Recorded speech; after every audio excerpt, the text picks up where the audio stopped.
Talo whakitala dotTV mtepo nei au ka Tuvalu makitiona. Awa tu whaki whakatalo whanga ki whanau Tuvalu e mai mo mai lunga i te neti. Mo te pōnei ka whalongologo tāua ki tala ki lunga i te palani anga i te malo, mo whakalawalewe tupu ne whakamailunga i te aso nei. Ko tamaliki a konga te asfitu taulo tau wala pui me te masaki ko te COVID-19, pēnā whaki minista laka.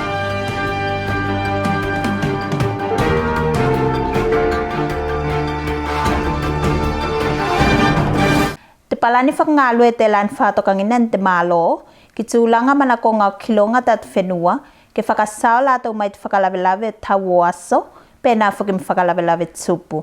Ne whakamailonga i te taia o te aso nei. Te palani tēnei ne mafua o whaite mailunga te lipoti, o te pokotianga o tatu whenua mai te matangi malosi tisi zino, tēnā ne pokotia i tatu whenua i te māsina o Januari tausanga nei. Tēnei tile sa te om te katoa toanga. Te palani tēnei ni whakatokangina ne whānau ngā lue ko lāni whaitūsanga ki te tuku whakatasinga o li pōti mai te iloilonga te tīmu te lāne olo ki whenua katoa o Tuvalu mai tua te matangi mālosi o whai a suke-sukenga ki whakamasenga a te matangi. I tēnā launga i te whai ngā mea, te ulu te mālo ne whai i te palani tēnei e toki whakilo iei au whanga ki te angainga mo te tau mawhainga ki whakawholiki a pokotianga ko lā ko te mawhai whakamāfua ne te matangi mālosi.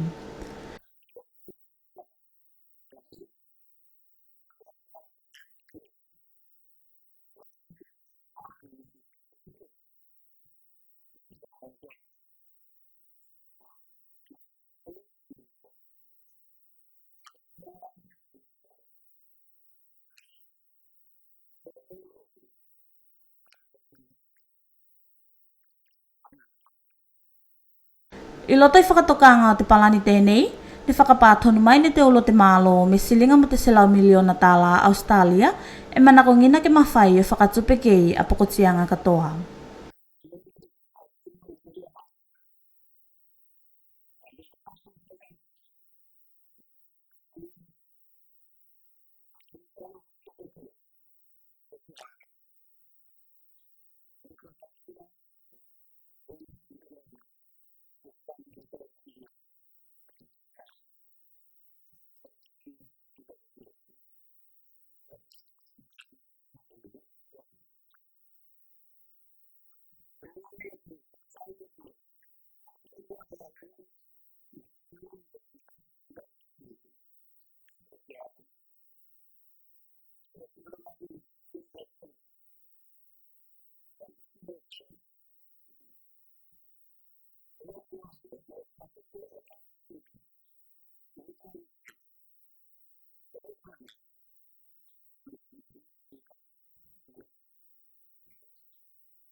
Mai tawhalo iei, te mālo ko tini whakatupe katoa nei a whesoaswani tupe ki lunga i alatou ko lāne pokotia i whakalawelawe mai mua atu.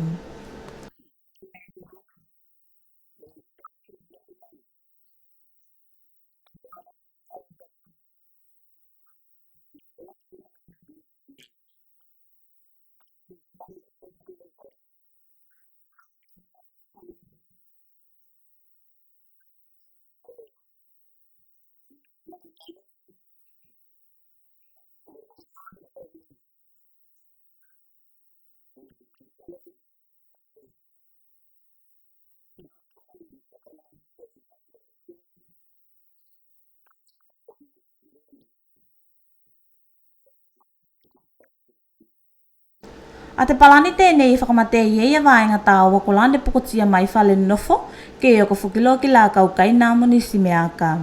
Te awala ki mua te palani a li pōti o mea katoa ko lāne pokotia ilunga o whenua takitasi ko o te katoloa ne whakapātonu ne whale kaupule whenua o tātou.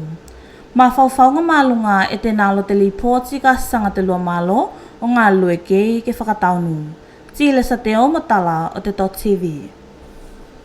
O naka tau mwhainga o anga i atu te pokotianga ki te masaki whakamatagu te COVID-19, te matanga aluenga toki laka te whangai manu, ko whakamalosia ki tino ke whakawhainga o fie a toki inga laka ukaina i ol tau whale, mea nes tūlanga te lak whakamalo singina i te whenua ko nukulai. Tau whai vai Andrew te li pōtsi.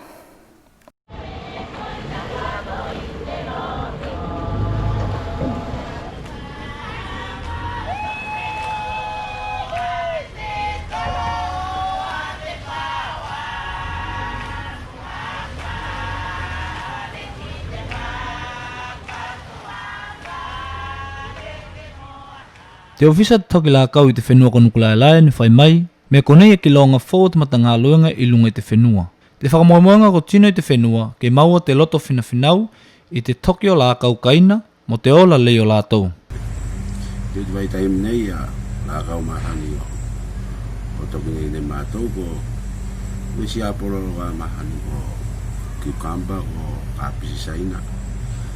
Ia ko tomato, ko lesi, pankeni, sila kau e ba mo eggplant, meleni, ala whakamau mai mtau fuanga ni Taiwan, na whanakuchi. Ne whai mai ne kai pati, me i tino e lasi whakanā ki lunga vesi Apollo ko la e whakamauangina ni te whātonga. Kai ko se sanga lo whai o loto whātonga tō tino, mai tua i o loto whale. Ia swa whaiku a whenua nei e tako pula pula ala tau ko whakanā e loki te whātoanga tēnei ke whangai la tau ki vesi Apollo. Ako haianga o toki lo mei te whawhai. Kai whakarawe tino ngā lua la tau e he ai. Kati kua fua kai toko tahiro te lau tino e. Ngā lua hai mauala ne te tine nei o ngā lua ki whangai ka tōne i te whenua tēnei. Mua se lau i tonu se lau o tino e. Mai tawhalo iei, te matanga luenga manako ke isi se sai puaka, te la e mawhai o mau iei whekau o puaka mō whai a kai au. E tahi te mea e ai lunga te whatonga te sai puaka. Sai puaka te ai au mai nei a maniua mō palu te compost a maua. E nā hoki te vai. Me rā whaira he tai puaka. Kati ka whakau ngā ne maua te fertilizer te rā. Ko maula he mana ko tauro organic kia. A me whakau ngā ne mau ki la kau nui te whenua tēnei. Te ofisa whakamoemoe, ke i whai nea kokonga ki lunga i tino o te whenua, i te tāu o te whai whātoanga. Ke oko whakiloa ki te whakamalosinga o tino, ke i whai o loto whātoanga. Ia taku palani ko tini i whakatoka nea ko uirato i te kaupule. Kati taku palani mō mua ko te whainga nea ko he awareness training mo te whenua. Ki ka mai se mo te metene e tupu. Te COVID-19, te arapa ko taunga tonu ki te whainga o te training tēnei, te awareness mātou. Te moko whainga ko he competition. E whakatau whainga whātoanga i household takitahi. Tēnā te taku tau whainga nei. Ia taku palani e tahi ko te whakaora katero nea kua lākau ko la tūtū mau. Ka mo mei tapioka. Ola e lewa. Pea au hae anga tonu ki ka pisi mo marau ka e wawe me. Ako anga au kila ka ulo ko la e lewa te taimi e ola i ka i te ti. Eisi se kilonga te matanga luenga i lunga i te whenua, ke e whai se whakatau whainga i whainga whātonga vesi Apollo. Te whakamoemoenga te whakatau whainga, ke futi mai a loto o tino ki te tokinga o la kaukaina. Ko la e benefiti ei, ki ni utilisini o mea kai whakaongane e tino o te whenua. Tau whaiva Andrew matala dotTV. A whakamtalanga tā ua whenua Tuvalu ki lunga i te tufa, i o me ko te lava, whakasom te mua whale, ko whakamau whakalei nei ki lalo ne te matanga luenga o tum whaiwhainga. Ai longa mpolonga ko nei ne mea ne tā wawe mai a samua, ko lan toi whangawhanga ngina ne te matanga luenga i te taime o te akoakonga, ala tō ne whai nei wai a soko nei ko te kātu nei. Te akoakonga ne tā ketilo ki lunga i te tuku whakatasinga o iloa, mo ilonga kese mai whenua katoa Tuvalu. I lalo i te mato matanga luenga, se kopea mato tēnei e whakamau i te awaenga katoa kona te atu whenua. E whakaingon mato ko te cultural mapping a mato. te la records kato i laloa ia me whakamamau ia ai longa o whenua. A te culture mapping de rei se tame se metrics a mātou e whakamauro ia ai longa o whenua takitasi. Te matanga luenga ko le vane na fofale ia ke whaina ko ngā penei, ke mawhai o whakamau ki lalo kai taus whakalei ai longa o whenua takitasi, ko i tua i o ngalo atu. Tēnā te whakamoe ngā tāu o te culture mapping a mātou, o te meke mawhai o document whakalei, validate whakalei a information ko rei mātou, o i tua i o publish ne mātou ki tua taimila nei si ki toka mātou o publish ki tua a vaenga ko nei ngā lue mātou kei. So far, te cultural mapping ne whai nisi ofisa mua, pa o lasi te access kei atino online. I patia Martin me koko te ao ngā sautalanga ko nei ne whai, mai se ko poto moilonga mai tina matua tua o whenua, ne mawhai whakamantala whakamai na atum whai ngā masani ko nei aldo whenua. Me te lasi ngā te sautalanga mātou i toi aina whenua me whai e isiro nei longa o whenua. E nofolo a whenua, moro toi longa. E se mawhai ne swa whenua, whakaonga i longa. O te swa whenua i lua i te loto whenua me. E se tonu te whaiwhainga dena. Te whenua e whailoi lunga i na. E nei longa. E oge kia mea fō mātou ne tau loto mai si te matāo kule ni. Mai i tino kone ne whakaofia ni mātou. Ne tino kola e iroa ne lātou. Kai e isi hoki ne tino i lote te sautalanga dene. Ne tino kola e nofo i loto i longa kone. E whaine lātou i lātou ka ainga. O lātou ko ka ainga wala e whaine lātou. Ame te nade me e ngari ki rua i mātou e se ko mea katolo ai whakaasi mai nātou a ko te whaiwhainga fua. Tēnā e whanu i mātou kai se ko potolo lai nofo mo nātou e rono nātou a me kona e tausi mo aso masi. Te matanga luenga i sina kilonga me te taimi lewa, ki lunga loa i whakamoemoenga ke whakasoko sautalanga pēnei, i mawhai e whakamaumau ki lalo atu mwhaiwhainga māsani, ke oko ki longo mai whenua katoa Tuvalu. A te matanga luenga e tau mwhaifoki ke whakamalusi atu langa o tu mwhaiwhainga i loto i whenua katoa. Mai lunga i whakamaumaunga ko nei ne whai te akua konga, ne whai mai ne Martin me katoia watu ki lunga i alatou ko nei ne whakatasi ki te akua konga, ke ono ki lunga i te tonu o whakamauanga, ko i tuai o whakapātonu ke toke ki lalo i tusi. Te akua konga tēnei ne whakatasi kei, ko tino whakamatua tua mai whakaputoptonga whenua, i lunga i Tuvalu, i lunga i te lau mua nei.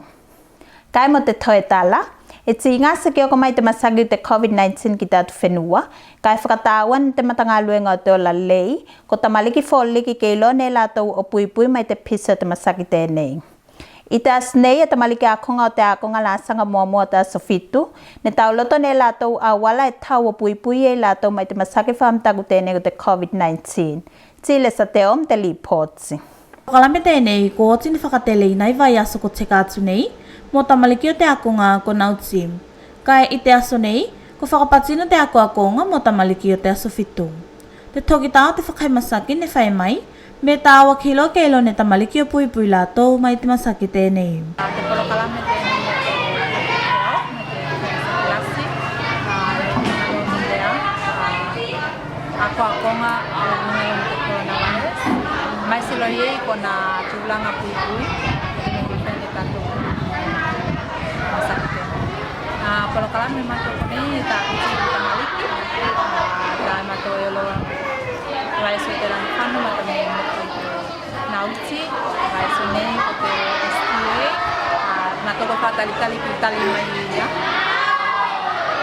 Vai tali nisi ako ngā preschool Tuvalu, kai kato o tasirea, te iloa mai silo ko te a, te puipuinga ne, te olima, te kalitale, na kai tea, te megi kai oa, o ka oisi kaimi ka whai e oko mai te masaki tēnei o te corona e tamaliki e lone lātou.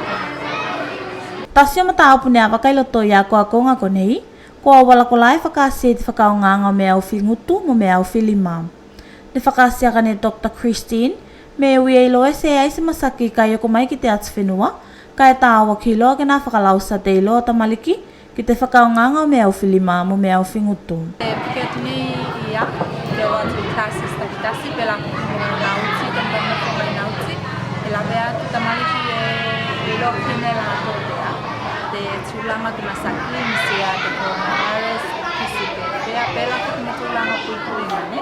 Te kaua o whaindato, whai patsi e runga kaunganga mask, no class, o na mea, ka whai e pea, e tuku a lawe i e wau kaini e whai tato kuko sene a te COVID-19, ka e a, ta auma ke lone te kamaiki me e pepe pea te kukua, a te mask. Toko tasi o whai akunga o te akunga ne whai mai, me ia lātou e whai whukiloa lo tō tiute, o ako ako tamaliki te tūma sau katoa. Te lala e tāua kiloa ke o loata tino ngā lue o te ola lei, o whai ako akunga pēnei i te akunga. Ilo te whukula te akunga tēnei, whakamau silo ni mātou ni tōku tā apukola e whai e sakitasi, e whakamau silo ni mātou te matene, ke mawheni tamaliki o tausa whamasi tū māne, ke lunga li tēnei tū mā, o te rei whai pui tātou, mai masaki pisi e pisi e kātou kai kai nei. Te matangaluenga o te ola lei, e se no wholo nei te whainga o ako akunga māsani a lātou i akunga, pēnā whuki whakapato-patonga whenua ke lausa te iloa mo te māina o tino i te puipuinga mai te masaki tēnei. E pēlā aloa mo whakamunanga o te ola lei, e sili atu te puipui ilo te pokotia. A whai akunga te akunga sofitu e sikilo te loto whakawhtailasi ki te kaunga lue o te ola lei mo te whesoa soani tēnei. Tile sa te o mo tala o te dotTV. Ko nā la tala dotTV me te pō nei, whaftem whalongolongo mai, ke manuia te pō, ka e tō whā.